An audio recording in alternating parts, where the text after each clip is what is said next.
Ready? Welcome to Animal Nonsense. I'm Jess. I'm David.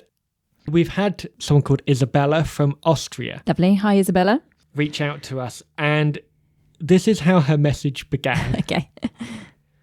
Geckos.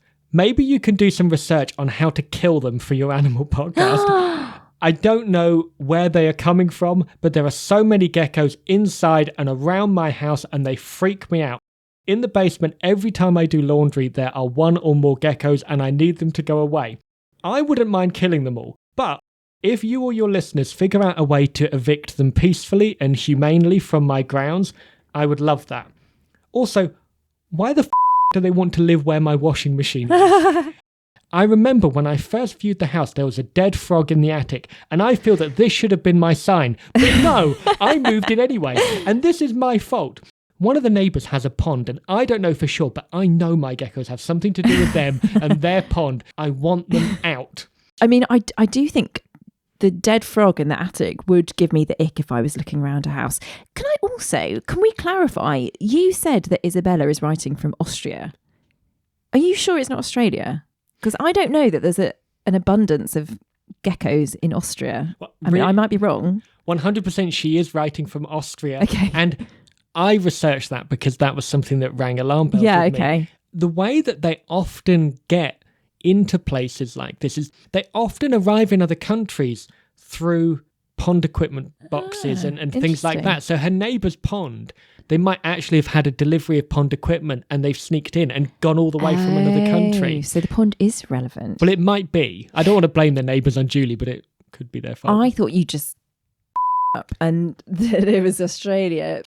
And I don't know if this is just a rumour, but I'm sure that in the airport, when you fly into, I guess, like Vienna, there is a desk for people that have flown to Austria thinking they were flying to Australia. Because it happens so often. But maybe someone just told me that and I was very gullible. I really honestly thought you were going to say, when you go to the airport, there is a desk for geckos. The problem is once you've got one, you've got a lot of them. And I imagine they're in your laundry room because it's like warm there, especially if you have like a tumble dryer. It's probably quite a nice warm environment. And there's probably some bugs that they can eat. Okay. The heat of the washing machine, and they're cold-blooded. Yeah. And so they need to go to the warmest room in the house. Washing machines generate an enormous amount of heat, particularly at the back of them. Yeah. So it's probably like a massive nest. Sorry. Also, bugs. Because of every room in the house, the basement is probably the one that has the less sweeping. And a couple of things you can do to help with this. A cat. Now, a cat will not eat a gecko. Oh, but they will like smell the cat and they will not want to be near the cat. They'll run off. Pine-scented cleaners. Oh. They do not like pine needles. The smell will put them off. Yeah, this is the same for spiders. They don't like pine-scented or lemon. Also spiders, because that comes up because that's a staple of the Oh, gecko yeah, well, that's what they're eating, yeah. diet. So if you can get rid of the spiders, you can get rid of the geckos. Peppermint spray. It won't get rid of the geckos, but it will get rid of the spiders. They don't like it. If you spray it around, you're knocking their food supply. They won't come in. I will say I spray amply in our house, peppermint and lemon. You wouldn't know because you can't smell anything, but You don't like it spiders doesn't do a lot. Eggshells. A gecko will not go where there is an abandoned eggshell because it reminds them of larger predators. They will run off. Like, do not throw your eggshells in the bin. Leave them in the laundry room. Huh, okay.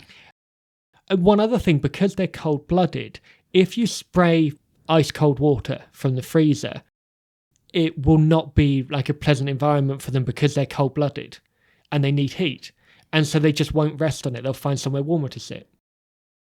Okay, so all that Isabella needs to do is just regularly spritz the room down with freezing cold water, buy a cat, start eating eggs, litter eggshells around the room, and cover every single surface with peppermint pine spray.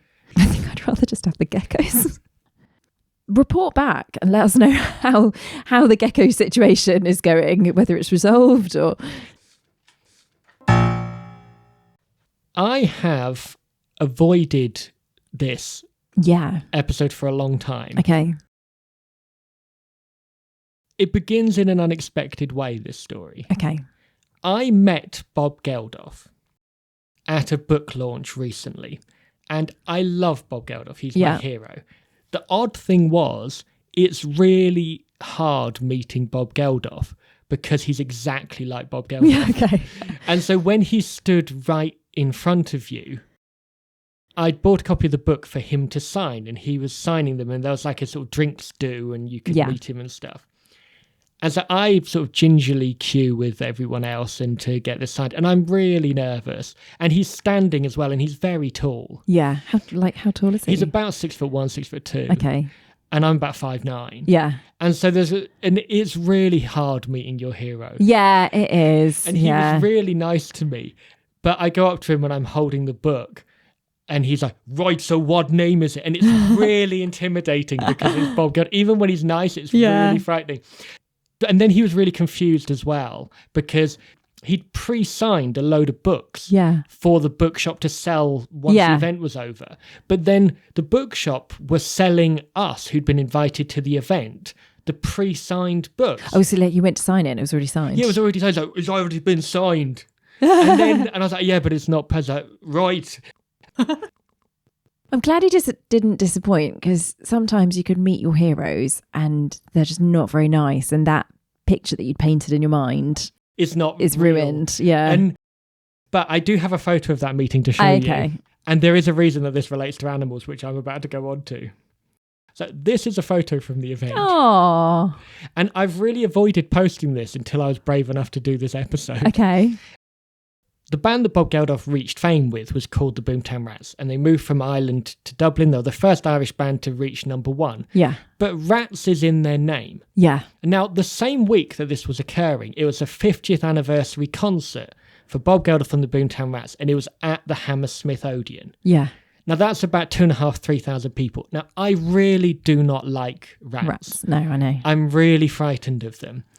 And as the part of the event, they had put out rubber latex rat masks on every one of the seats because it was a Boomtown Rats anniversary concert.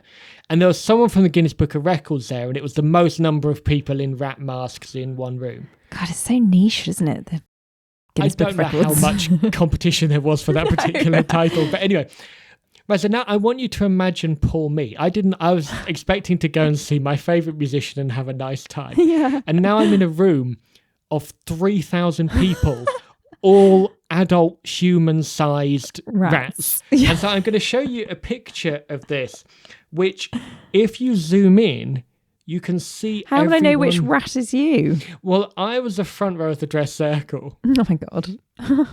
But isn't that really revolting? Wow. Oh, I can see. Yeah. The concert was absolutely brilliant. It was sold out. I really enjoyed myself. But that was and I was in the middle of the front row of the dress circle, so you can't move. Yeah. And even when they're not on their faces, they're just like on the floor, like when people take the masks off. They look ratty. And that was worse. It was everyone and it really gave me the ick. But I thought, if I learn more about rats, perhaps I will learn to love them more. Yes. Okay. And it didn't really work out that way. If anything, it just freaked me out more. But some interesting things about rats. They are excellent swimmers. Yes. One of the reasons for their survival is their physical prowess, and with ease, they adapt to different environments. They can paddle, they can tread water, they can swim underwater, they can hold their breath for up to 3 minutes. And rats are often stressed or unhappy when they are alone and are living away from their colony. Oh, they're very sociable. You shouldn't keep a lone rat as a pet. And this is the reason for their high population, because they're always together, and if you're together, you're going to be having it away. So there's like a mother rat can give birth to 20 at a time. Wow. How uncomfortable. They can survive. God, how'd you fit 20 inside you? I know they're like tiny when they're born, but that's a lot. And they have remarkable ability to contort their body and adjust their posture mid-air in order to prevent injury. The tail acts like a stabilizer, reducing the risk of injury by almost becoming a radar.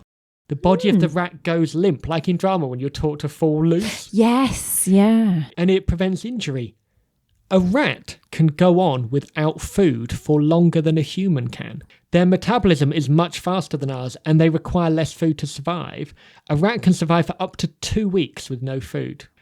But there are moments where they sound almost sophisticated. Yeah. A rat has a rich and varied diet, It dines at the finest restaurants. including grains, seeds, and vegetables. They do also eat insects, snails, and small animals as well. I was going to say they're very omnivorous, aren't they? I do this for you on purpose. The collective noun. Oh, go on. A small group of rats is called a mischief. Oh, that's cute.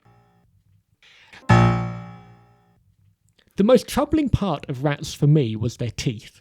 Yeah. And they Is if you're physically squirming, recoiling. They regularly sharpen their teeth on tree bark, wires, or anything around them. Wires? I thought they didn't like nibbling metal. Like, I thought that's how you stop them getting in, if you patch up the hole with like a metal. They love the rubber that houses wire. It's really good for teeth sharpening. Like humans, every animal can have their own dental problems and idiosyncrasies. Yes. We're moving away a little bit from rats now. What animal do you believe has the most teeth? Oh, well, I will go with the shark. The snail. The snail? Your average Wow. garden snail has 14,000 teeth. Oh my God. And they are laid out in rows on its tongue. On its tongue. Other species of snails have more than 20,000. The teeth of the aquatic snail, known as the limpet, the teeth of the limpet is the strongest known biological material on Earth, even stronger than titanium. The limpet has a systematic method of sharpening their own teeth. You know, you see like a limpet hanging out on a rock and assume there's not much going on. Yeah. They are really busy sharpening every one of their teeth. Okay. It's like do a it? rotary process. They're like a tiny It's actually- file. You can tell a dolphin's age by its teeth, like the rings on a tree. How many teeth does a giraffe have, and what is odd about their location? Oh, I picture a giraffe's jaw to be quite similar to a horse's. I don't know. I mean, how many teeth do we have? We've got... They've got 32, exactly like humans. Oh, okay. But they are positioned at the back of the mouth. And they have no upper front teeth at all. So it's their lips that grab the leaves and their tongue. A 20-foot long tongue 20 foot? That can't be real. to grab leaves and 20 twigs. foot? That's like the length of the giraffe. I guess it is probably the neck. It's like a go-go gadget. 20 foot? I don't believe you. 20 foot? So I don't This know. is wild. This is like when you told me that sea cucumbers launch themselves a kilometre. Are you sure? Have you fact-checked yourself? I promise I have. I really love you've held on to the sea cucumber thing. Yeah. Front teeth would be an obstacle to the tongue to navigate around If it's 20 and foot, would yeah. restrict their... Sharks constantly lose their teeth and can go through 30,000 teeth in their lifetime. Yeah. On average, they have between 50 to 300 teeth arranged in 10 rows. And any one time, 10 rows. I mean, that's a lot, isn't it? if one tooth is rejected, the tooth from the row behind moves forward like an army on parade. Yeah. One moves to fill the gap while a new one forms at the back. At the back row. I really like sharks. I think they're incredible creatures. I think they're misunderstood, and Jaws has a lot to answer for in terms of making people afraid of sharks. Conversely, the largest mammal on Earth, the blue whale, has no teeth. No. It only eats tiny shrimp called krill, so they don't eat them. Yeah. And how many krill do you reckon a blue whale eats in one day? 10 tons of krill. Really, really close. 16 tons of weight, which measures out to 40 million krill. 40. I'm trying to picture what that looks like. Hippopotamuses have the longest canine teeth in the world, and they can easily bite through a small boat. There's videos of them, you know, like just munching watermelons. Like nothing, like it's just like a grape or something. Most animals do not get cavities because their diets are not high in sugar. Now, I must say that even though I've learned a bit more about rats, I really hate them, and I do understand the need for them to be removed from the world. But good luck to them. I hope they have lots of fun. I just hope they don't do it anywhere near me. Time for our good news roundup.